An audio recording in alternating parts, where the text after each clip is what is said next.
Congressman, how are you?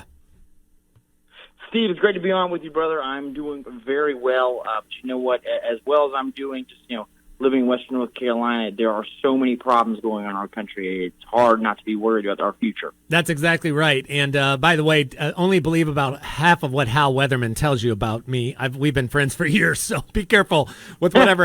Well, he tells me you're the quickest shooter in the West. Well, we'll put that to the test. Okay. Sadly, and I'm sure you've noticed this, Congressman, it's amazing to me how quickly Afghanistan and a lot of media presence is not the story that it was a week ago. But what's been your reaction to this as a member of Congress, as a young American, somebody that cares deeply about the country? Talk to us about your reaction to Afghanistan, specifically how the administration has not handled it. Well, my reaction is very simple. You see, we've been at war for practically my entire life. I was born in 1995, first year of Generation Z. And when you start thinking that we went to war in 2001, I mean, I know several friends who have gone to combat and died. I know several friends who have gone to the Middle East and been wounded. And I know several friends who will never be the same mentally after they've gone to combat over there. And to see the way that we have really conducted our mission withdrawal from Afghanistan, which I was in favor of withdrawing our troops, but not this way. I mean, this is basically like you ask as if you ask a mechanic to fix the pistons in your car, and he just says, well, let's just put dynamite in the engine and see what happens. Yeah. Well, he did some kind of action, but it just made things worse. It was really the ineptitude of all of this, and that's where you have to set politics for aside. The vast majority of us were in favor of, after 20 years, pulling our troops out of Afghanistan. It was amazing how much order we could actually maintain there in league with the Afghan army and the whatever leadership was there, with only like 2,500 guys on the ground. But to not set that up and start pulling people out early was just remarkable mismanagement. Do you think that was on purpose, Madison? Do you think it's just kind of endemic of an administration under the quote-unquote leadership of Joe Biden, that they just bumble everything? Or what do you think's behind that? Well, you know what, I'll tell you, as woke and as aggressive as really as woke and as aggressive as our generals have become, really, to what makes them seem as if they are, and I don't know exactly what to say, but as if they want to see our military weakened by all of this this cultural aggressive Marxism they're really pushing.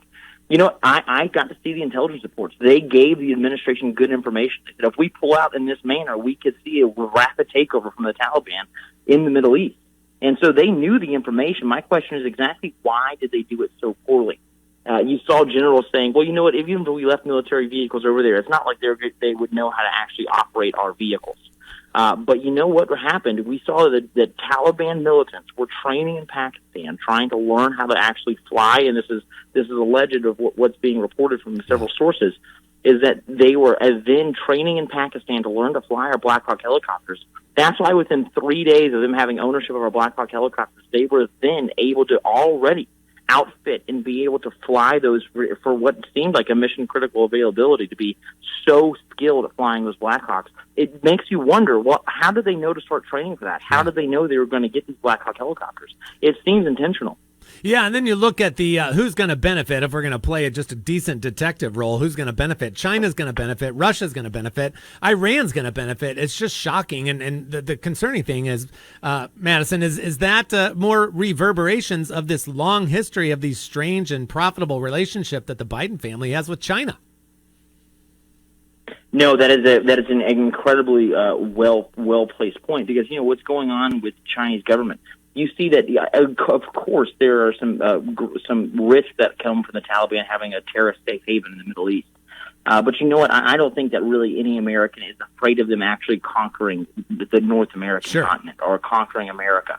But what I will tell you we are incredibly afraid of is the actual fact that now we have ceded almost all control of the rare earth minerals in Afghanistan to China, to where they'll have a virtual monopoly on the telecommunications market. And make no mistake, although brave men and women still have to go into combat, if you want to actually be able to fight in today's society, in today's war, you have got to have the most high-tech telecommunications systems there are.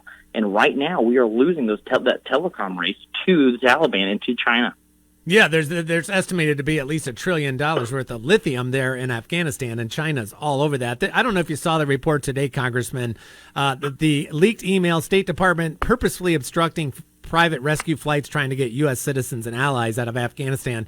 I have a couple of friends. One's been able to call into the show that have been involved with that. Unfortunately, that doesn't surprise me with this State Department. What's your reaction to them trying to do that?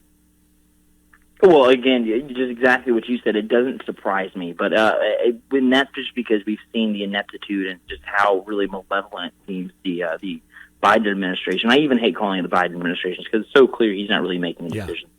But when you start seeing that, the surprise that Americans are not allowing other Americans to go in and save innocent civilian Americans in another foreign hostile country is just remarkable. And I don't really think that can be overstated, and I don't think we're really just pressing the point too much, because I'll tell you right now, when we have Americans who are willing to put their lives on the line, and when they're not even being protected by any form of air support, when they are willing to go into the Middle East to actually save our fellow countrymen, and then our administration is blocking it, my question is, who the hell do you owe your loyalty, Joe Biden? Because right now it does not appear that you owe your loyalty to the Americans whatsoever. We're about to run out of time, Congressman, but real quick, don't we need to seriously consider the 25th Amendment at this point with President Biden? Absolutely. So my office and I we've been the first to actually formally call for the 25th Amendment to be invoked. And now I know what a lot of you are thinking if you're familiar with the 25th Amendment.